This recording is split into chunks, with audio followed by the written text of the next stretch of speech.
कल्पना कीजिए, जब कुछ भी नहीं था, न धरती, न आकाश, न सूरज और न ही तारे, केवल असीम शून्य या अराजकता थी। लेकिन फिर यह दुनिया कैसे बनी? हर प्राचीन संस्कृति ने इस सवाल का जवाब अपनी अनोखी कहानियों से देने की कोशिश की। आज हम आपको यूनानी, हिंदू, नॉर्स और मेसोपोटामियन पौराणिक कथाओं की अद्भुत सृष्टि कथाओं की यात्रा पर ले चलते हैं। तो अपनी चाय कॉफी लें, आराम से बैठें और चलिए इस ब्रह्मांडीय रहस्य के साथ आगे बढ़ते हैं। यूनानी पौराणिक कथाओं के अनुसार शुरुआत में केवल अराजकता थी, एक अंधकारमय और निराकार शून्य। इसी शून्य से गाया, धरती की देवी, और यूरेनस, आकाश के देवता, प्रकट हुए। इन दोनों ने मिलकर जीवन को जन्म दिया। उनके मिलन से टाइटन्स नाम के शक्तिशाली देवता पैदा हुए, जिन्होंने ब्रह्मांड पर शासन किया। लेकिन यह शांति अधिक समय तक नहीं टिकी। यूरेनस ने अपने ही बच्चों की शक्ति से डरकर उन्हें धरती की गहराइयों में कैद कर दिया। गाया ने इस अन्याय के खिलाफ अपने सबसे छोटे टाइटन पुत्र क्रोनस के साथ षड्यंत्र रचा। क्रोनस ने अपने पिता को पराजित कर सत्ता संभाली, लेकिन भाग्य को कौन रोक सकता है? क्रोनस का ही बेटा ज्यूस बाद में उसके खिलाफ खड़ा हुआ और टाइटन्स के युग का अंत कर ओलंपियन देवताओं का युग शुरू किया। यूनानी सृष्टि कथा केवल दुनिया की शुरुआत की कहानी नहीं है, बल्कि यह सत्ता संघर्ष, पारिवारिक विश्वासघात और समय के चक्र का अद्भुत नाट्य भी है। अब चलिए हिंदू पौराणिक कथाओं की ओर, जहां ब्रह्मांड को अनंत और चक्र के रूप में देखा जाता है। शुरुआत में केवल एक असीम और अनंत महासागर था। उस महासागर में एक स्वर्ण अंडा हिरण्यगर्भ तैर रहा था।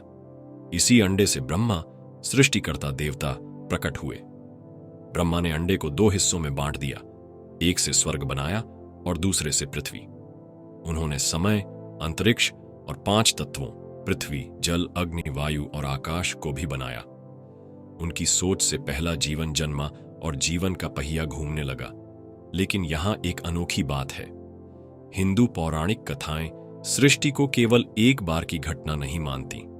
ब्रह्मांड बार बार बनाया जाता है, नष्ट होता है और फिर से बनाया जाता है। यह कथा हमें जीवन की चक्रीय प्रकृति, जन्म, मृत्यु और पुनर्जन्म की याद दिलाती है। अब चलिए नॉर्स पौराणिक कथाओं की ठंडी और कठोर दुनिया में। यहां सृष्टि आग और बर्फ के संगम से शुरू होती है। एक ओर मुस्पेलहाइम था, जो आग और लावा की भूमि थी। दूसरी ओर निफ्लहेम, बर्फ और धुंध का साम्राज्य। इन दोनों के बीच एक शून्य, गिनुंगप था। जब आग और बर्फ आपस में मिले तो कुछ अद्भुत हुआ। बर्फ पिघलने लगी और उसकी बूंदों से ymir, पहला दैत्य, जन्मा। ymir अकेला नहीं था। बर्फ से एक पवित्र गाय औंधुम्बला प्रकट हुई, जो उसे दूध पिलाकर पोषण देती थी। लेकिन देवताओं की योजना कुछ और थी। ओडिन और उनके भाई विली और वे ने ymir को मार डाला। ymir के शरीर से उन्होंने दुनिया बनाई। उसका मांस धरती बना, खून महासागर, हड्डियां पर्वत और खोपड़ी आकाश।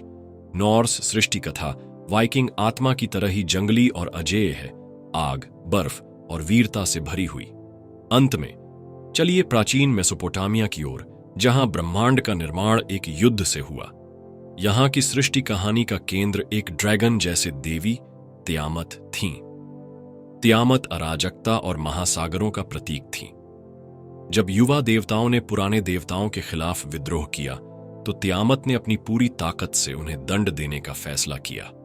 यहीं पर मार्डुक, एक युवा और शक्तिशाली देवता, सामने आए। उन्होंने अन्य देवताओं से वादा किया, अगर वे तियामत को हरा दें तो वे उनके नेता बनेंगे। तियामत और मार्डुक के बीच का युद्ध अविस्मरणीय था। तूफानों, बिजली और प्रकृति की सारी शक्तियां झोंक दी गईं। मार्डुक ने अंततः तियामत को हरा दिया और उनके शरीर को 2 हिस्सों में विभाजित कर दिया। एक से उन्होंने आकाश बनाया और दूसरे से धरती। तियामत के आंसू नदियां बनी और उनके खून से जीवन का जन्म हुआ। मेसोपोटामिया की सृष्टि कथा अराजकता से व्यवस्था बनाने की कहानी है, जो मानवता की इस रहस्य को समझने की जिज्ञासा को दर्शाती है। इन सभी कहानियों में एक समानता है, चाहे यूनानी देवता अराजकता से लड़ रहे हों, हिंदू देवता चक्र का निर्माण कर रहे हों, नॉर्स दैत्य से दुनिया बना रहे हों, या मेसोपोटामिया के देवता अराजकता को व्यवस्था में बदल रहे हों। ये सभी कथाएं हमें यह सिखाती हैं कि सृष्टि संघर्ष, और परिवर्तन का परिणाम है। तो इनमें से कौन सी सृष्टि कथा आपको सबसे दिलचस्प लगती है, हमें कमेंट्स में बताएं। और अगर आपको यह प्राचीन कहानियों की यात्रा पसंद आई हो तो लाइक, शेयर और सब्सक्राइब करना न भूलें, क्योंकि हर कहानी का एक और पहलू जरूर होता है।